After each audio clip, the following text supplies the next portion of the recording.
আসসালামু আলাইকুম। প্রিয় দর্শক শ্রোতা, প্রিয় বন্ধুরা, সবার মনে একটি প্রশ্ন ঘুরপাক খাই যে কারবালার ময়দানে শাহাদাত বরণের পর হজরত ইমাম হোসেনের দেহ মোবারক কোথায় দাফন করা হয়েছিল এবং হজরত ইমাম হোসেন রাদিয়াল্লাহু তাআলা আনহু এর দেহ মোবারকটি কে এবং কারা দাফন করেছিল ইত্যাদি। তাহলে বন্ধুরা, আজকের এই পুরো ভিডিওতে আপনারা আপনাদের মনে থাকা প্রশ্নগুলোর উত্তর পাবেন ইনশাআল্লাহ। তাই ভিডিওটি আপনাদের জন্য খুবই গুরুত্বপূর্ণ হতে চলেছে। স্কিপ না করে পুরো ভিডিওটি দেখার অনুরোধ রইল। বন্ধুরা, কারবালার ময়দানে হজরত মুহাম্মদ সাল্লাল্লাহু আলাইহি ওয়াসাল্লামের প্রাণপ্রিয় নাতি এবং হজরত আলী রাদিয়াল্লাহু তাআলা আনহু এর ছেলে হজরত ইমাম হোসেনের শাহাদাতের পর তার বংশধরকে বন্দি বানানো হয়। নবীজির বংশের মহিলাদেরকে বেপর্দা করে কুফা ও শামের দিকে নিয়ে যাওয়া হয়। ইয়াজিদের দলবাহিনী নাচ গান করে আগে আগে যাচ্ছিল, আর পিছনে পিছনে রাসূলুল্লাহ সাল্লাল্লাহু আলাইহি ওয়াসাল্লামের নাতনিরা বন্দী হয়ে এতিম ও অসহায় অবস্থায় হাঁটতে থাকে। ইয়াজিদের দলবাহিনীর হাতে সকল শহীদদের দেহ থেকে আলাদা করা মাথা ছিল, আর কারবালার ময়দানে তাদের মাথা কাটা নিথর শরীর এদিক সেদিক পড়েছিল। ইতিহাস সাক্ষী আছে যে কাফন দাফন ছাড়া রাসূলুল্লাহ সাল্লাল্লাহু আলাইহি ওয়াসাল্লামের বংশধরদের নিথর দেহগুলো 3 দিন কারবালার ময়দানে পড়েছিল।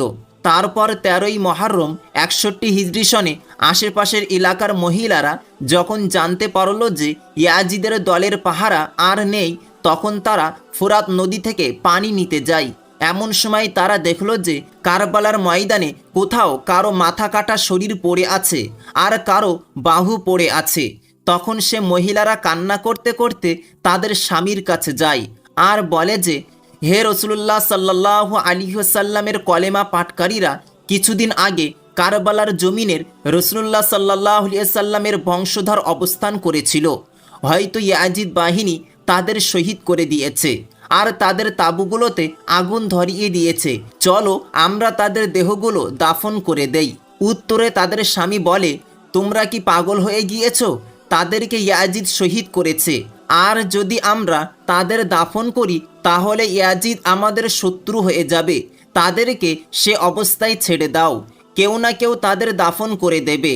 এ কথার পরিপ্রেক্ষিতে মহিলারা বলে, আশ্চর্য ব্যাপার, তোমরা নিজেকে মুসলমান বলে দাবি করো আর রসুলের কালেমার সাক্ষ্য দাও, অথচ তার বংশধরদের প্রতি এমন ধারণা তোমাদের।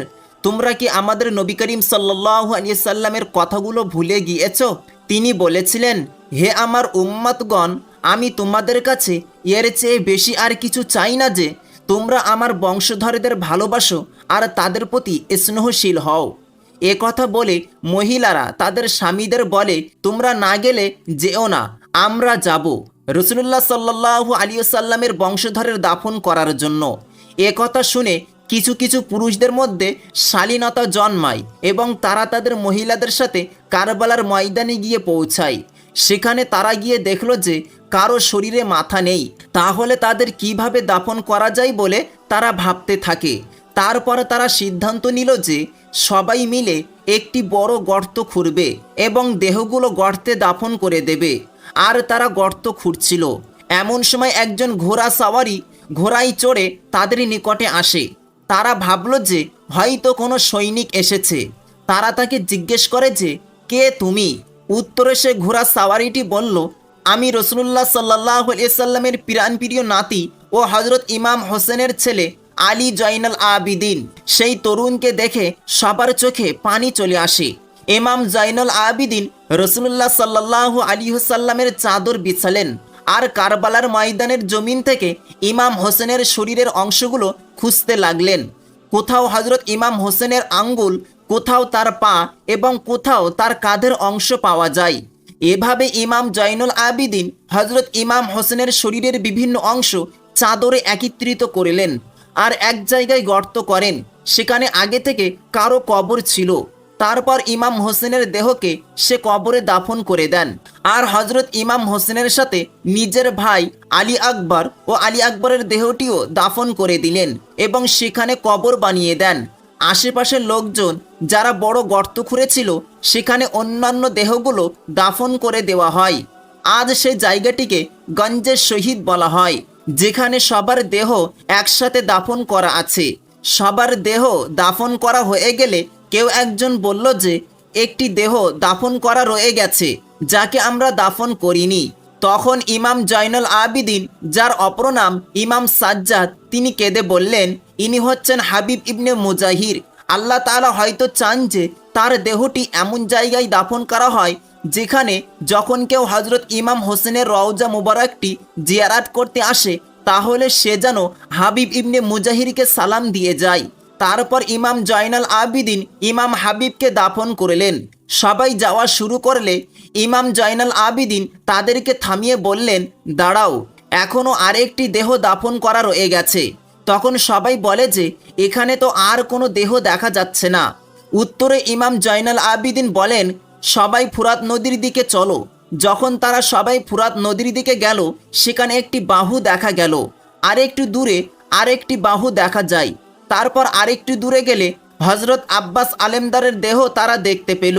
হজরত আব্বাস আলেমদারকে সেখানে দাফন করা হয়, যেখানে তিনি পানি আনতে গিয়ে ইয়াজিদ বাহিনীর তীরের আঘাতে ঘোড়ার উপর থেকে মাটিতে পড়ে গিয়েছিলেন। বন্ধুরা, আজও হজরত আব্বাস আলেমদারের রওজা মুবারকটি হজরত ইমাম হোসেনের রওজা মুবারকের পাশে রয়েছে। সালাম জানাই আল্লাহর রসুল হজরত মোহাম্মদ সাল্লাল্লাহু আলাইহি ওয়াসাল্লামের বংশধরদের। আরও সালাম জানাই হজরত মোহাম্মদ সাল্লাল্লাহু আলাইহি ওয়াসাল্লামের বংশধরদের সন্তান সন্ততিদের। অবশেষে আল্লাহ তাআলার কাছে দোয়া রইল, তিনি যেন তার প্রিয় নবী হজরত মোহাম্মদ সাল্লাল্লাহু আলাইহি ওয়াসাল্লামের বংশধরদের প্রতি আমাদেরকে স্নেহশীল হওয়ার এবং তাদের প্রতি শ্রদ্ধাবোধ প্রদর্শন করার তৌফিক দান করেন। আমিন সুম্মা আমিন। বন্ধুরা, এই ভিডিওটি সম্পর্কে আপনাদের মতামত কি তা কমেন্ট বক্সে অবশ্যই জানাবেন। এই ভিডিওটিতে একটি লাইক দিয়ে সোশ্যাল মিডিয়ার সমস্ত জায়গায় শেয়ার করে সকলকে ও সকল মুসলিম উম্মাহকে দেখার সুযোগ করে দিন।